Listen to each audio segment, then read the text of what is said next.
Good morning to you all, possibly afternoon by now, but wonderful to see so many students, friends and relatives. It's always an honor to give these 5 or 6 minute speeches, and you can't say more, I suspect, than Ijaz already has. I didn't know he'd got so much... Closer to the mic. Okay. I didn't know he had so much knowledge of the wisdom that is necessary to do this sort of job. And he clearly does. I like those 8. I'll try and remember them, but as you know, we don't remember things all that easily these days, do we? Anyway, let me start on my 5-minute, I won't do more than that, speech. Firstly, I'd like to address in particular the graduands, obviously. You've worked incredibly hard to reach the milestone in your degree completion, and your perseverance and dedication has paid off. I don't need these, I don't think. As you look back on your time in academia so far, I hope you'll feel proud of what you've accomplished and excited by what lies ahead. It's definitely prepared you well for the future. It provides you with the ability to be lifelong learners and thinkers who can make a tremendous difference in the world. And it may sound like a platitude, but it isn't. It's absolutely true. A university degree qualification will set you apart from those who don't have one, and will make the effort and financial and leisure sacrifice that you have made worthwhile as you embark on the next chapter of your life. Your CV will look stronger, but you will also have learnt some of the vital skills for your career and for life when you're faced with new challenges: development of the skills of analysis, articulacy, written self-expression, evidence-based opinion development, presentation skills, and above all, self-confidence. Perhaps in your pre-graduate times, you may sometimes have felt yourself a victim of the imposter syndrome when asked to do something you hadn't done before. I'm sure, to be honest, that I have, and I'd be surprised if, in the quietness of your thoughts, it hasn't happened to many of you before. Well, this syndrome, this insidious syndrome, may still rear its head from time to time, but you've got a much better chance of coping with it now. You can say, I got a degree, I'm capable, and you will be. I know the importance of a degree, particularly by distance learning now, from my personal experience. Many years ago, many years ago, I was an aircrew flying officer in the RAF, and my commission was close to coming to an end, and I didn't know what to do.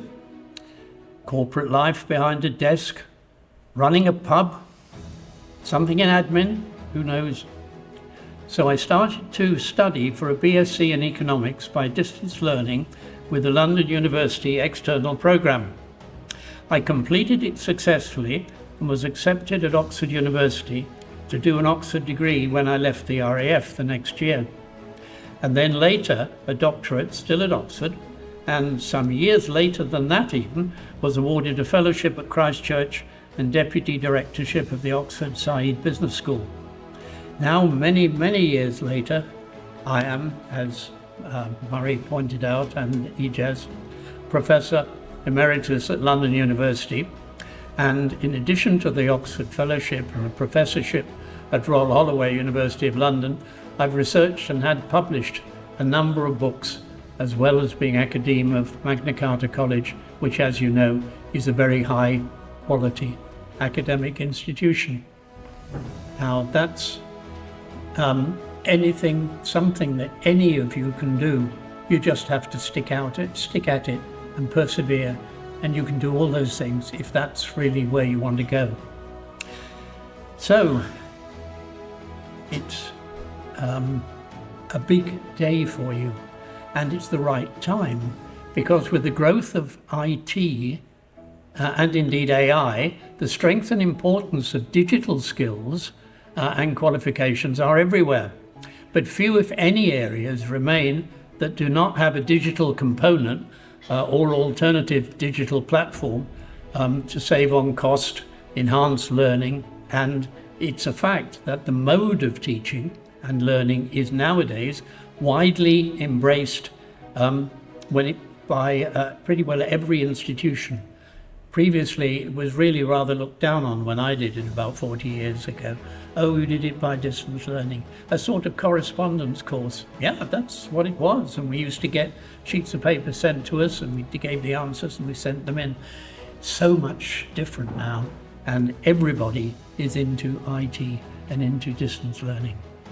So it's a very special day. Savor it, pat yourself on the back, and remember, apart from Porter's 5 forces, remember it?